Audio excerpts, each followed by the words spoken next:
Les démons, pourquoi ont-ils accès à nous présentement?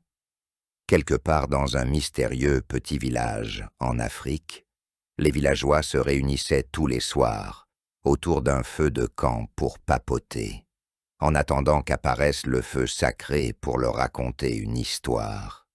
De ces genres d'histoires qui éclairent les esprits et qui apaisent les âmes de sa douce chaleur. Ce soir-là, on était au milieu de la nuit.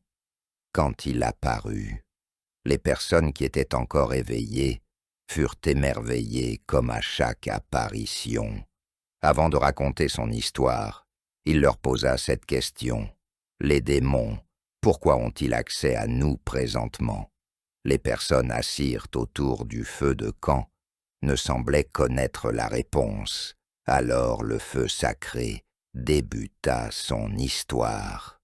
Mais avant, n'oubliez pas de liker et de vous abonner pour activer la cloche de notification.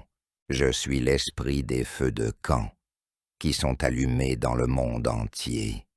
Mes histoires sont des feux qui ne consument pas, mais qui éclairent les esprits et qui apaisent les âmes par sa douce chaleur, racontée par des voix masculines comme féminines, parce que l'esprit n'a pas de sexe. L'esprit du feu de camp commença à raconter son histoire. Alors, écoutez attentivement. Ce sont les pensées d'un penseur à l'endroit d'un jeune malade alité. Doit-il mourir cet être chaleureux qui mène une vie malheureuse? Doit-elle s'éteindre cette flamme de l'espoir dans la grande paille du désespoir? Devrait-elle continuer à couler des larmes qui déplorent tant de souffrances? Dans cette famille à carence de bonheur, la fleur de l'âge de ce garçon ne doit-elle pas s'épanouir? Depuis sa jeune enfance, la mort par la maladie lui gravite autour. Les vautours conseillers de la mort agacent sans cesse son esprit. Né dans la lumière, l'esprit fortifié, il regarde ses lugubres actions avec indifférence. Premier fils et seul garçon de son père et de sa mère, l'espoir d'une famille misérable, lui qui a pu pousser loin ses études. Ambitieux avec ses idées illimitées, doit-il mourir avec ses projets et ses rêves non réalisés? Lui qui doit être le pilier de cette famille qui a encaissé tant de mal, doit-il mourir?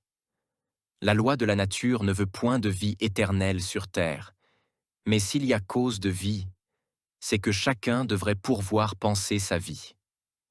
A-t-il déjà pensé sa vie? Lui qui n'a jamais goûté au plaisir de la vie. Celui-là même qui voudrait rendre son père et sa mère heureux, qui voudrait marquer l'humanité d'une pierre blanche, ange de la mort. Pourquoi veux-tu prendre sitôt cette âme sage?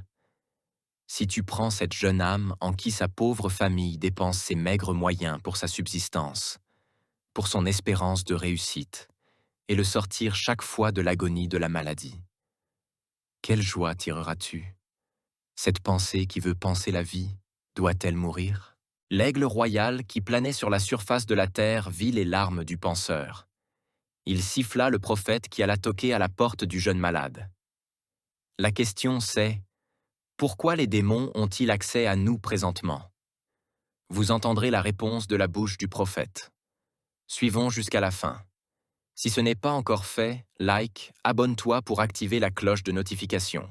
Partage pour que tes amis et connaissances puissent bénéficier de la lumière et de la chaleur du feu de camp.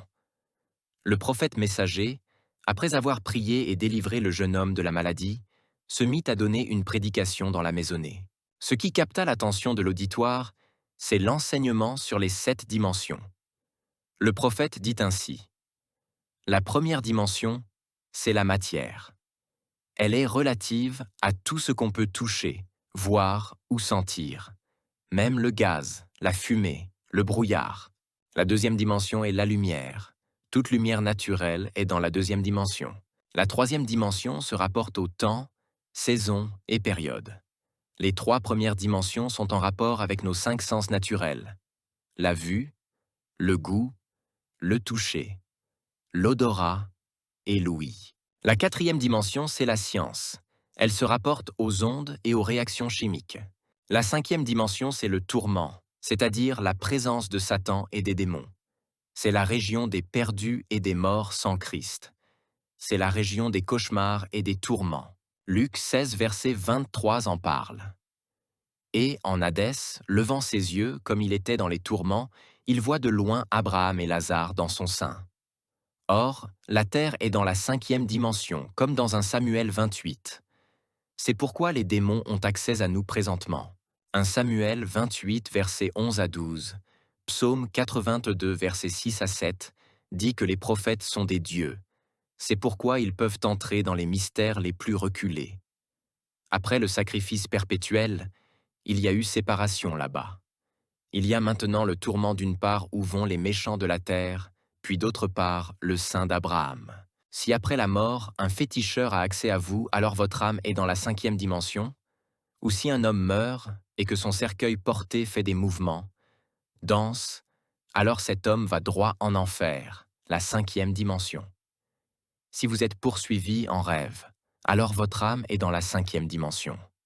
La 6e dimension, c'est sous l'autel, c'est-à-dire le sein d'Abraham, là où se trouvent les morts en Christ. Apocalypse 14, verset 13. Ces 3 autres dimensions sont en rapport avec les 5 sens de l'âme. L'imagination, la raison, les sentiments, la mémoire et la conscience. Le corps a 5 sens. L'âme aussi, 5 sens, mais l'esprit n'a qu'un seul sens. Soit c'est la foi, soit c'est le doute. Soit il est de Dieu, soit il est du diable. C'est pourquoi le corps est la matrice de l'âme. L'âme est la matrice de notre esprit, et notre esprit est la matrice du Saint-Esprit. Mais sur la terre aujourd'hui, la 6e dimension est encore dans la 5e dimension. Elles seront séparées lors du millénium. Le Seigneur Jésus-Christ a dit « Ils sont dans le monde, mais ils ne sont pas du monde. » La terre était dans la 6e dimension en Éden avant le péché, mais elle est maintenant devenue la 5e dimension. Le jardin d'Éden était placé sous l'autel dans la 6e dimension. Qu'est-ce qui était donc la 5e dimension?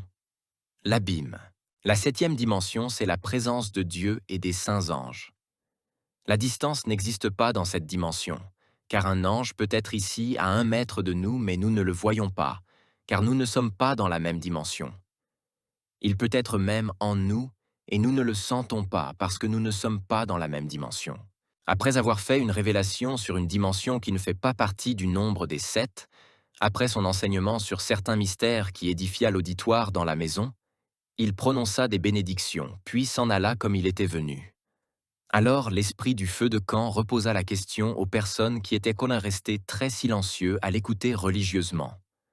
Pourquoi les démons ont-ils accès à nous présentement? Tu peux répondre à cette question dans les commentaires, et n'oublie pas de mettre un pouce bleu si tu as appris quelque chose de cette histoire. L'esprit a un seul sens, soit c'est la foi, soit c'est le doute. À bientôt autour du feu de camp.